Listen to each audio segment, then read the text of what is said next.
conmigo la palabra de Dios en el libro de Mateo, capítulo 9. Vamos a leer a la altura del versículo 33. Marcos 9:33. Evangelio de Marcos, capítulo 9, versículo 33. Ve la palabra del Señor para nosotros y dice así: en el nombre de Jesús. Y llegó a Cafarnaúm, y cuando estuvo en su casa le preguntó a los discípulos: ¿qué ustedes disputaban entre ustedes en el camino? Pero ellos callaron, porque en el camino venían conversando entre ellos sobre quién habría de ser el mayor. Entonces Jesús se sentó y llamó a los 12 y les dijo: si alguno quiere ser el primero, será el postrero de todos y también será el servidor de todos. Y tomó a un niño y lo puso en medio de ellos, y cargándole en su brazo le dijo: el que recibe en mi nombre a un niño como este, también me recibe a mí. Y el que a mí me recibe, no me recibe a mí, sino a aquel que me envió. Entonces Juan respondiendo le dijo: maestro, yo diría que para cambiar la conversación, ¿verdad? Le dijo: maestro, hemos visto a uno que en tu nombre echaba fuera demonios, pero él no nos sigue y se lo prohibimos porque no nos seguía. Entonces Jesús le dijo: no se lo prohíban, porque ninguno hay que haga milagro en mi nombre que luego pueda decir mal de mí. Porque el que no es contra nosotros, por nosotros es. Y cualquiera que diera un vaso de agua en mi nombre, porque soy de Cristo, de cierto os digo que no perderá su recompensa. Señor, gracias por tu palabra. Ayúdanos, Señor, a vivir tu palabra. En el nombre poderoso de Jesús. Amén. Siéntese, acomódese en su asiento, no pierda la lanza ni la comunión. Quiero ministrar en esta mañana bajo el tema la grandeza del servicio. Dígale que está a su lado: la grandeza del servicio. Repítaselo: la grandeza del servicio. Una vez más: la grandeza del servicio. Glorificado sea Dios.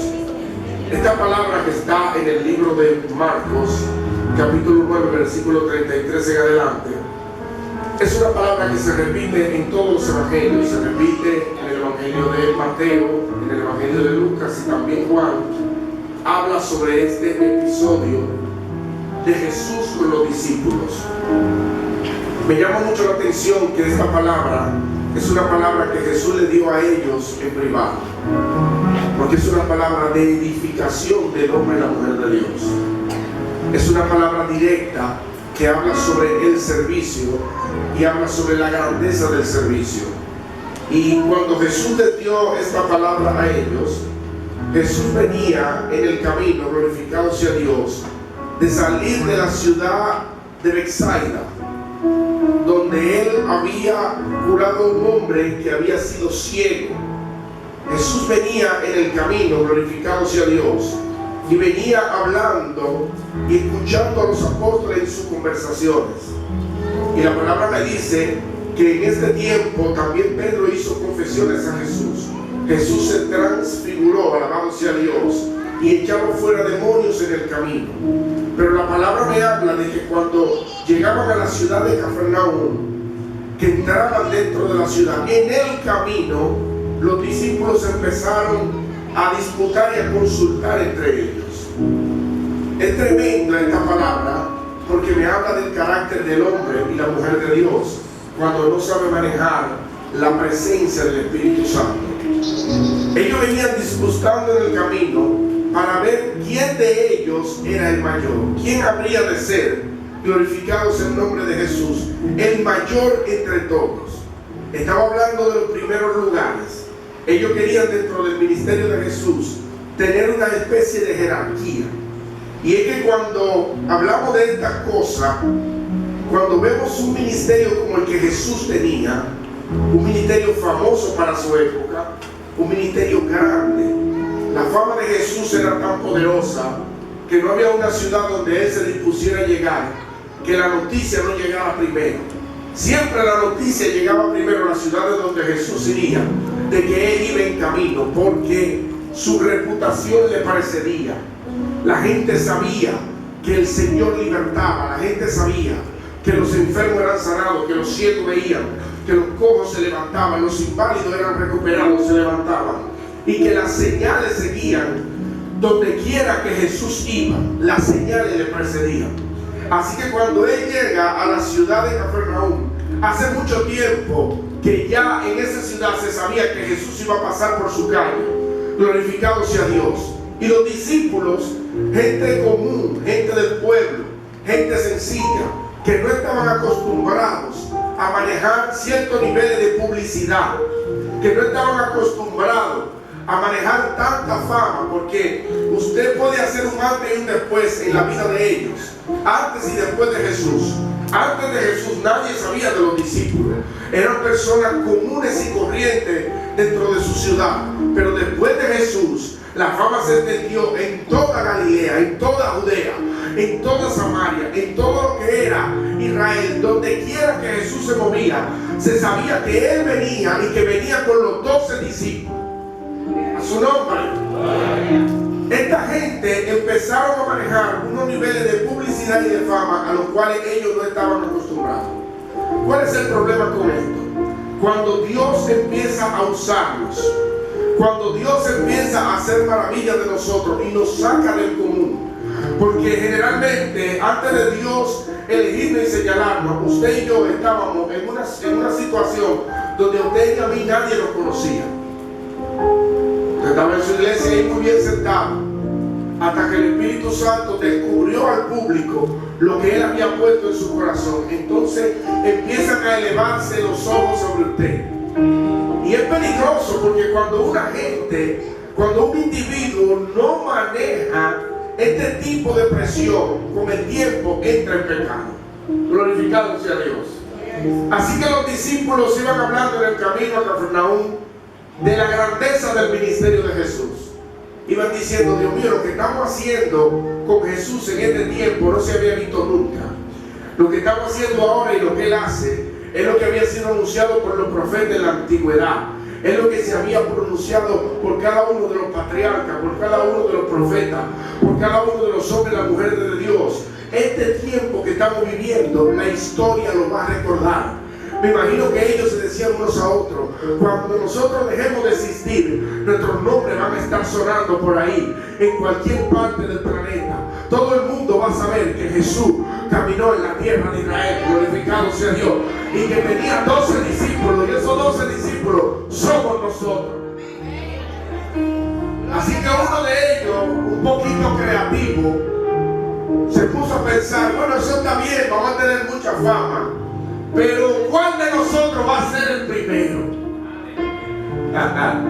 ¿Cuál de nosotros va a ser el apóstol sobre los apóstoles?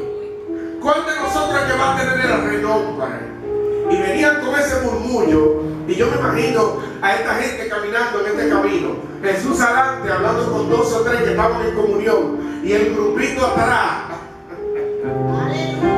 Sigo paro. Y el grupito atrás murmurando y hablando cómo se iban a aprovechar de la fama que estaba generando Jesús. Eso me habla a mí de un sentido de arrogancia diferente. Estos hombres llamados por Dios, fruto de no saber manejar la situación pública que estaban viviendo, estaban ya entrando en lo que es pecado, porque querían la preeminencia. ¿Cuál es el problema con la preeminencia? El ser humano tiene debilidades altruistas. Hay cosas que están dentro de nosotros que si usted no las controla, con el tiempo le van a hacer daño. Y si usted no lo pone en orden, lo que Dios quiso hacer con usted, muy posiblemente Dios no lo haga. Porque Dios al altivo lo mira de lejos. Dígaselo al que está a su lado. Al altivo Dios lo mira de lejos. Estos muchachos tenían un concepto de ellos mismos superior al que deberían tener. Fíjese la dicotomía de conceptos. Esta gente era gente llamada por Dios. Jesús los había elegido a cada uno de ellos con cuidado. Y lo había hecho porque Él sabía lo que Él había puesto en sus corazones. Quiere decir que los apóstoles tenían mucho material de parte de Dios. Y Él sabía que después del entrenamiento de 3 años y medio con Él, al momento de Él subir a los cielos, ellos seguirían el legado que Jesús les había enseñado. Pero los apóstoles estaban pasando por una crisis, glorificado sea Dios, ministerial. Es una crisis que le llega a toda persona que ha sido señalada por Dios. Que cuando nos vemos expuestos al público, no sabemos manejar eso y nos dejamos que los humos nos lleguen a la cabeza. Dígale al que está a su lado, si el humo está subiendo muy alto, échale el agua del Espíritu Santo. Empezó el humo a subir a los apóstoles a la cabeza. Así que Jesús, escuchando el murmullo en el camino, le dijo, déjame llegar a la casa, porque cuando lleguemos, ellos y yo vamos a tener una conversación. Así que cuando dice la palabra que ellos llegaron del camino y se sentaron en la casa, Jesús empezó a decirle, vengan acá, déjenme preguntarles algo. ¿Qué era lo que ustedes venían hablando en el camino? Y venían ahí debatiendo entre ustedes. Háblenme de eso. Yo me imagino el gagueo, alabado sea Dios, el juidero, la gente parándose para ir al baño, tomando agua, pensando qué era lo que iban a decir. Juan, que le gustaba vivir arriba del otro, del flemático, ahí le dijo, ay papá, deja eso. Y Jesús le dice, no, háblenme, ¿de qué ustedes venían hablando en el camino? Bendito sea el nombre del Señor. Y Jesús le dijo, viendo que ellos no respondían, si alguno de ustedes quiere ser el primero, tiene que ser el último de todos. Y también tiene que ser el servidor de todos. ¿Qué pasa con la fama y la fe? La fama es enemiga de la fe. Porque la fama que conocemos del mundo es el resalte público, el reconocimiento público de una figura o de una institución. A eso llamamos fama. Cuando una persona hace algo en cualquier campo del saber o del arte, es una persona que se difunde la noticia y todos los ojos del mundo se fijan sobre esa persona o sobre esa institución y su fama empieza a crecer. En el mundo a veces extrapolamos estas costumbres y queremos llevarla a la fe de Cristo, pero nos chocamos con esta palabra de Jesús que dice que el que quiere ser el primero tiene que ser el último, y no solo eso, sino también el servidor de todos. Jesús cambia el sentido de lo que fama la gente conoce y le dice, bueno, si tú quieres ser reconocido por todo, tú tienes que ser reconocido por el servicio que tú estás dando. ¿Qué vivimos en este tiempo? Vemos hombres y mujeres de Dios que el servicio que dan no es para glorificar a Dios. Si usted enciende su smartphone, entra a las redes y ve las actividades del pueblo de Dios, usted va a notar que el sentido de la actividad es exaltar la figura de una persona.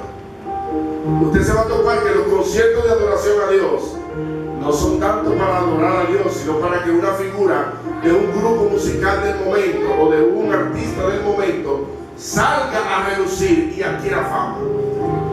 ¿Dónde hemos dejado al Dios que camina en Capernaum? Es una pregunta que yo me hago y me he levantado esta mañana preguntándomela.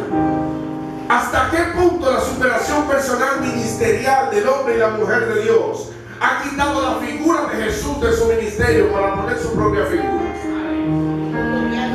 Piénsalo conmigo un momentito. ¿En qué momento de nuestro ministerio hemos dejado a Jesús de lado? Hemos dejado de reconocer que lo que hacemos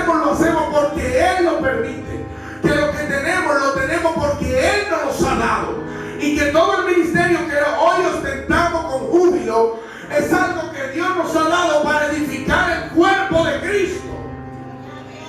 ¿En qué momento cambiamos la esencia de ser aquellos que promueven a Jesús a ser aquellos que se promueven a sí mismos?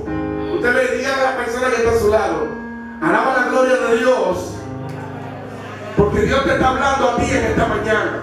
Dígaselo que se ponga guapo. Dios te está hablando a ti en esta mañana. Alabado sea el nombre de Jesús. ¿Qué disputaban ustedes en el camino mientras veníamos a esta ciudad? Porque quiero decirle que el que quiera ser el primero tiene que ser el último. ¿Por qué tiene que ser el último? Porque en el mundo la gente que se promociona a sí mismo son los primeros, pero en la iglesia el que tiene llamado de Dios proyecta a aquellos con los cuales trabaja. Él no está aquí en esta mañana. Jesús, siendo Jesús y siendo Dios, le daba la preeminencia a los apóstoles en todo el sentido de la palabra. Yo sé que se oye raro, pero en una ocasión Jesús le dijo a ellos: vayan de 2 en 2 y prediquen la palabra. Jesús pudo ir y decirle a los apóstoles: yo quiero que ustedes me sirvan en el camino mientras yo voy libertando la ciudad. Mas Jesús identificó el potencial de cada hombre y mujer que le acompañaba y decidió desarrollar ese potencial. El problema del liderazgo de este tiempo es que no estamos desarrollando el potencial de la gente que trabaja con nosotros, sino que como una figura a publicarse somos los primeros en preeminencia, pero tenemos gente sentada en los bancos con mayor potencial que usted, pero la arrogancia no nos ha dejado ver. Alábalo si tú quieres, si no, no lo alabo. No podemos verlo porque no hemos abierto los ojos lo que el servicio es. En los caminos del Señor no nos promocionamos a nosotros. Este es el único camino donde promocionamos la figura de Jesús y tratamos de sacar de la gente lo que Dios ha puesto en ellos. ¿Cuál es la situación de la congregación? En la iglesia hay mucha gente preparada, mucha gente con ministerio, gente con llamado de Dios, gente que Dios lo llamó para este tiempo, pero están sentados en todos los bancos de la iglesia del mundo. En todas las iglesias están haciendo nada porque no se ha levantado un líder que diga: mira, yo veo en ti algo diferente, yo creo que tú puedes hacer algo más, yo creo que tú también puedes dar más, porque lo que Dios ha puesto en ti no es para tú estar perdiendo el tiempo. Hasta que el liderazgo mundial no descubra que la iglesia es donde reside el potencial de Dios, creo que el evangelio no va a expandirse hasta el punto donde Jesús y el Señor quiere que se expanda. Debemos ser los últimos, porque un líder es reconocido no por el trabajo que hace, sino por los líderes que levanta. ¿Está aquí o no está aquí esta mañana? Usted quiere saber si un líder es bueno, pregúntele cuántas personas le ha hecho que sobresalgan, cuántas personas tiene predicando en la calle, cuántas personas tienen sirviendo en la iglesia, cuántas personas lo tienen involucrada con Dios. Entonces vamos a hablar de ese líder. El fracaso de un hombre y una mujer de Dios es después que acaba su ministerio, cuando el pastor le pregunte: ¿a quién tú recomiendas para que te suceda? ¿A quién tú has entrenado en este tiempo que tú has sido líder, que tú has liderado en la iglesia? ¿A quién tú puedes recomendarme? Habla de su liderazgo. Esa respuesta habla de si usted fue un buen o un mal líder. Alaba lo que Dios está aquí. Observe que el parámetro está fijado no en que usted predique bonito, no en que usted hable mucha lengua, ni que Dios lo use mucho. El parámetro está fijado en a quién usted restauró, a quién usted levantó, a quién usted libertó, cuántas almas te ganaste. Alaba lo que Dios está aquí. A cuánta gente ayudaste. Hay un espíritu que se opone a que el líder se involucre en el servicio. Y es la flojera. A veces somos flojos en lo que Dios nos mandó a hacer. Me voy a lado, hay gente como seria. A veces la flojera impide que la iglesia avance. El desánimo impide que la iglesia avance. Cuando un hombre y una mujer marcados por Dios para el cambio empiezan a llevarse de la gente, y empiezan esas murmuraciones a salir, y empiezan a decir que ellos creen que yo no trabajo, es que ellos creen que yo no tengo responsabilidades, es que ellos creen que yo no tengo una vida. Alabado sea el nombre de Jesús. Bueno, pues Jesús dice que si tú no dejas a tu padre y a tu madre y vienes y me sirves con todo lo que tú tienes, tú tampoco eres digno. Alaba lo que Dios está ahí. Es que ser primero es una carga y una responsabilidad muy seria. Porque el miembro puede darse el lujo de faltar el domingo, el líder no. El miembro se puede ir de viaje, el líder no.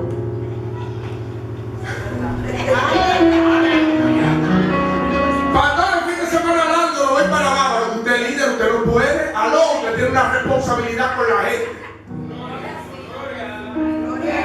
¿Sigo paro?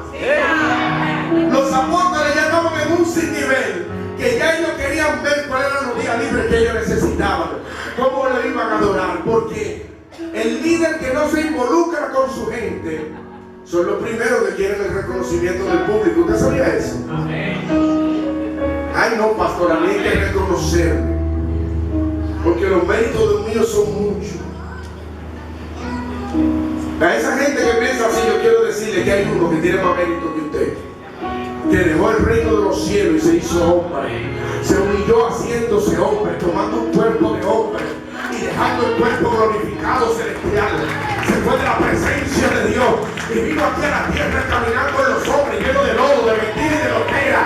El único que dijo en el cielo: envíame a mi Padre, yo iré. Es el mismo que caminó en Capernaum, es el mismo que caminó en Galilea, es el mismo que camina aquí en el río. Él tiene más mérito.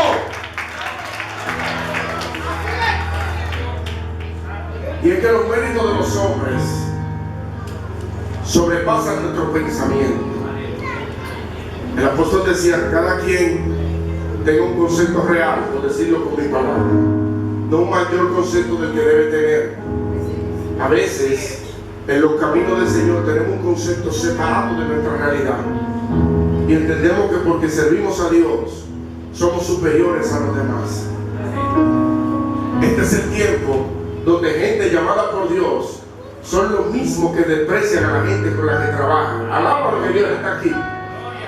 Conozco historias hasta de pastores que no se mezclan con la sociedad de su iglesia porque no quieren contaminar la unción. Pero la unción que tú tienes te la dio Jehová. La riqueza que tú tienes te la dio Jehová. Se te olvida cuando te andabas arrastrando. Alaba lo que Dios está aquí. Se te olvida cuando no tenías nada y ahora que lo tienes todo está privón. Mira que está a su lado, no se puede privar tanto. Hay uno que tiene más aceite que tú. Díselo que se ponga guapito. Hay uno con más aceite que tú, con más flor que tú, con más capacidad que tú, con más palabras que tú. Se llama Jesús de Nazaret. Díselo, se llama Jesús.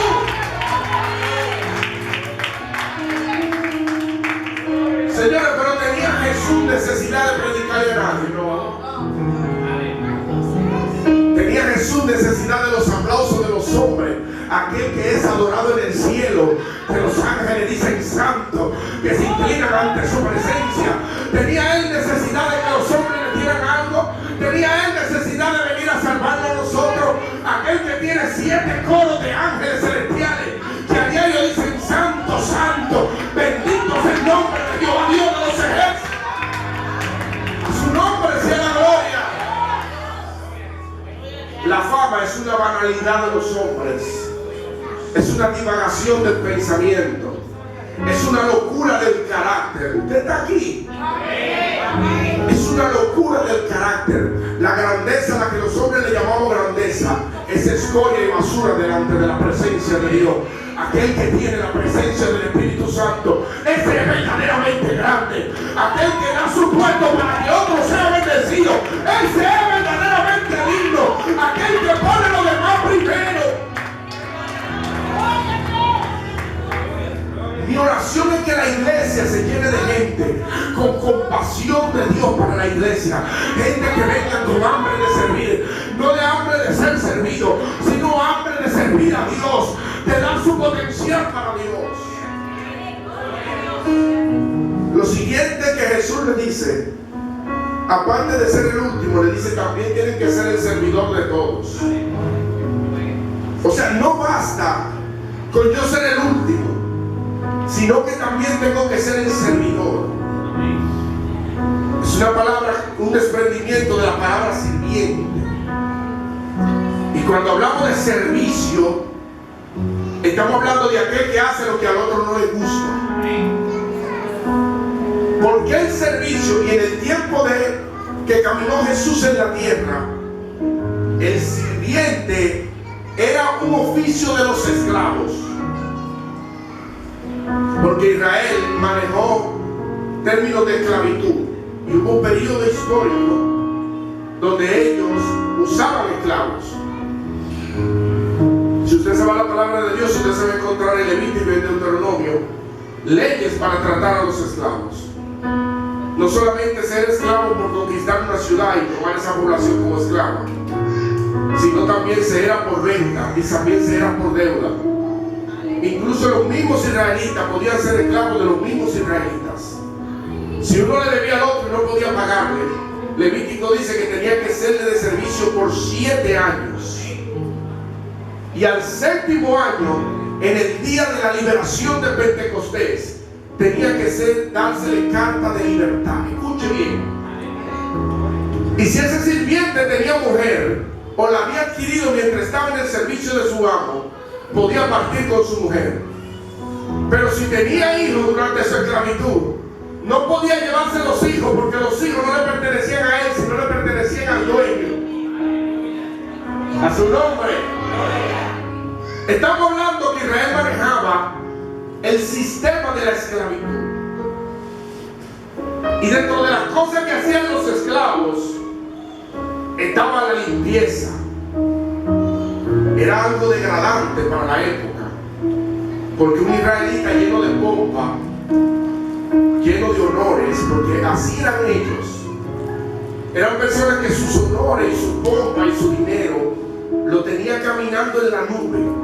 Andaban como Goku en una nube voladora, como Aladino en una alfombra voladora, una cosa loca. Tan terrible era que llegaban de la calle y en la puerta de la casa había un sirviente con una toalla, un lebrillo y un cántaro de agua para echarle agua en los pies y quitarle el polvo y la suciedad de la calle, y enjugarle y lavarle bien los pies y después secarse. El mismo esclavo era el encargado de quedarse con los zapatos sucios.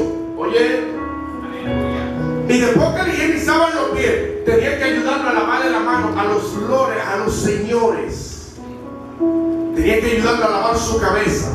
Y después que estaba limpio, llevarlo a la mesa y llevarlo con toda pompa, glorificado sea Dios, y sentarlo en los mejores lugares. Y el servicio era que ponía el mejor plato delante de ellos. La palabra dice en el libro de Mateo, glorificado sea Dios, que es la historia conexa con el libro de Marcos, que ellos no solamente se dedicaban a esto, sino que también el servicio era el encargado de sentarlo en los primeros asientos.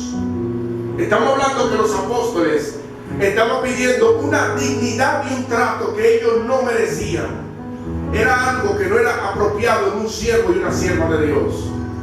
El servicio siempre ha sido algo molesto, porque la gente lo ve como algo bajo, la gente lo ve como lo peor, la gente lo ve como lo inferior, como el que hace el servicio es el cualquiera de la iglesia, el que limpia el templo, el que no tiene un título universitario, el que no tiene plata, el que no es nadie. Así que lo ve, alaba lo que Dios está en el mismo lugar, así es que lo ve la gente, y así lo veían ellos también.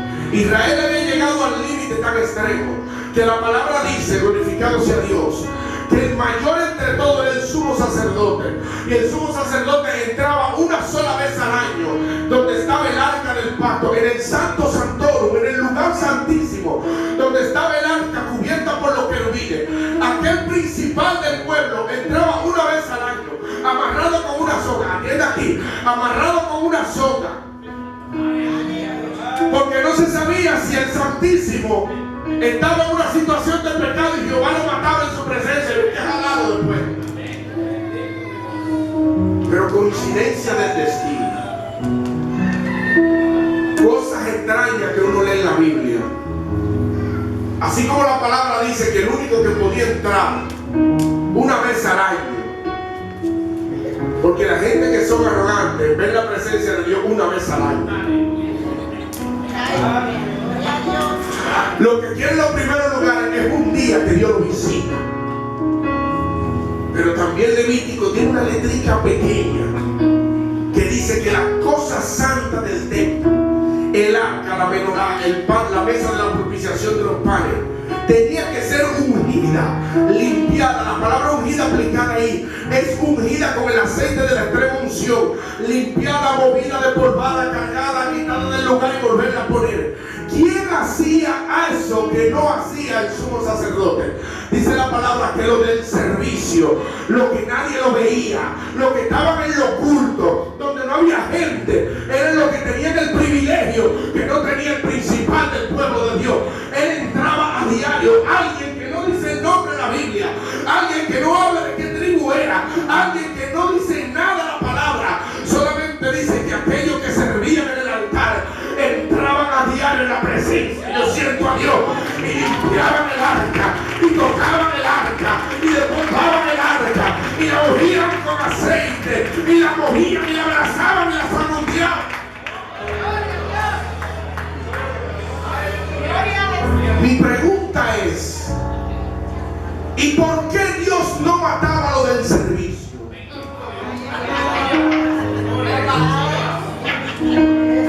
¿Y por qué lo del servicio no se le amarraba una soga para jalarlo? ¿Y por qué lo del servicio no entraba una vez al año? Como entraba el sumo sacerdote, el perfumado, el principal. Porque Dios con los humildes tiene un trato diferente. Dios no tiene comunión con los arrogantes. Alábalo que Dios está aquí. Si tú quieres alábalo, si no, no alabes. Dios tiene trato con los íntimos, con la gente sencilla, con la gente que nadie quiere. Dios está ahí. El corazón contrito y humillado no lo despreciará Jehová Dios.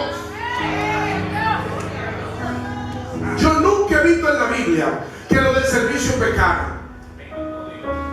Nunca he visto en la Biblia ni que caían. Nunca he visto en la Biblia a Jehová echando de bocha lo del servicio. Nunca vi la tierra abrirse como si le habló a lo de Coré para tragárselo. Porque lo de servicio son gente exclusiva. Dile al que está a tu lado, baby, aunque para ti yo sea poco, no, pero díselo con cosa. Si tú eres del servicio y tú tienes a alguien al lado, este es tu momento, díselo con cosa. Baby, mírame bien. Yo sé que aunque estoy de peinar y parezco una gallina, maté el cobazo, a tus ojos la gracia de Dios está sobre mí. Aunque tú no la puedas ver, yo veo y tengo comunión con lo que tú no tienes. Denle un aplauso fuerte a Dios. El servicio engrandece. Iglesia, ¿por qué el servicio no se engrandece? No se engrandece porque el servicio va en contra del ego, de ese ego rancio del hombre. Para usted servir a Dios y para usted servir en el templo, usted tiene que dejar el ego a un lado. Porque de buenas a primeras vas a tener que hacer cosas que tal vez no sean muy elegantes, pero son valiosas para Dios. Recuerdo un tiempo de proceso en mi vida. Y me acerqué a un diácono de la iglesia, un diácono de esos viejitos, de esos raros, que uno no quiere saber de ellos. Y le dije, varón, tengo un problema porque yo quiero agradar a Dios. Y yo predico, pero no sé cómo hacerlo. Y él me dijo, tú le vas a agradar a Dios, no con tu prédica. Tú tienes que agradarle a Dios con el servicio. Y yo le dije, ¿cómo podemos hacer eso? Y le dijo, mira, mañana yo te voy a esperar aquí. A las 10 de la mañana, por favor, se puntual. El diácono le dijo a todos los servidores que ese día no lleguen a la iglesia. Le dijo, yo tengo un equipo de personas que se va a encargar de todo en la iglesia. Oiga, qué malo es. Y cuando yo llegué bien bonito, llegué trajeado, porque para mí el hombre me iba a llevar a predicar y a hacer muchas cosas. Me alcanzo a ver el diácono en una franelita al cuello, ven, Cornelio, que me está esperando y me dice: venga, cabrón, anda bonito usted hoy. Y yo, gracias. Y me dice: así Dios le gusta que le sirvamos, con lo mejor que tengamos. Y mientras hablaba conmigo, vamos caminando hacia el altar. Yo pensé que comenzaría una prédica, y veo que de una esquina saca dos suapes y una escoba. El templo es mucho más grande que este, y me dice: mire, lo primero que vamos a hacer es lo siguiente: yo voy a recoger las sillas y usted va a barrer todo el templo. Empieza en el altar.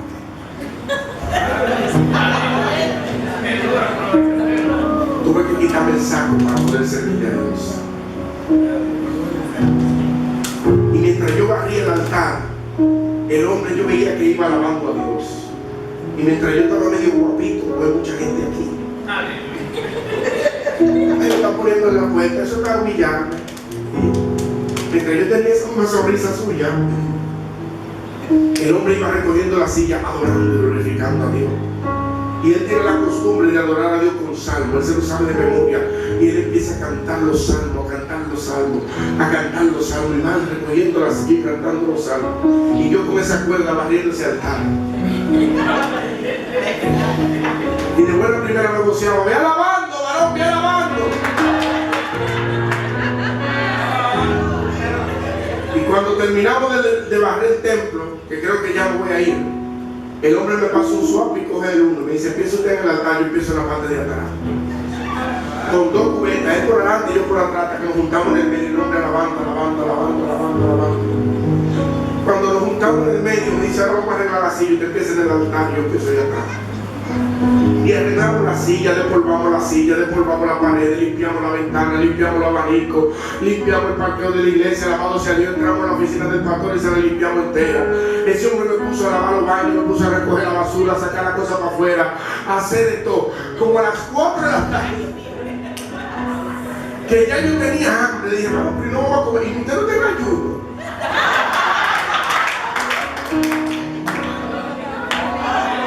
Me quedé callado porque los diáconos hay que tener cuidado como uno le habla. Después te dicen carnal y te ponen en disciplina. Me quedé callado y seguí limpiando con el hombre. Al final me dice: varón, mire, todo quedó muy bien. Mañana yo lo espero a las 10 de la mañana. A las 10 de la mañana del otro día, yo llegué resabiando, pero ya llegué sin el traje. Me puse un brochecito de cuello porque en la iglesia había que entrar medio con cuidado. Y me puse unos jeans y me preparé para lo que venía. El hombre me hizo limpiar la iglesia otra vez. Al tercer día me dice: varón, lo espero otra vez a las 10 de la mañana.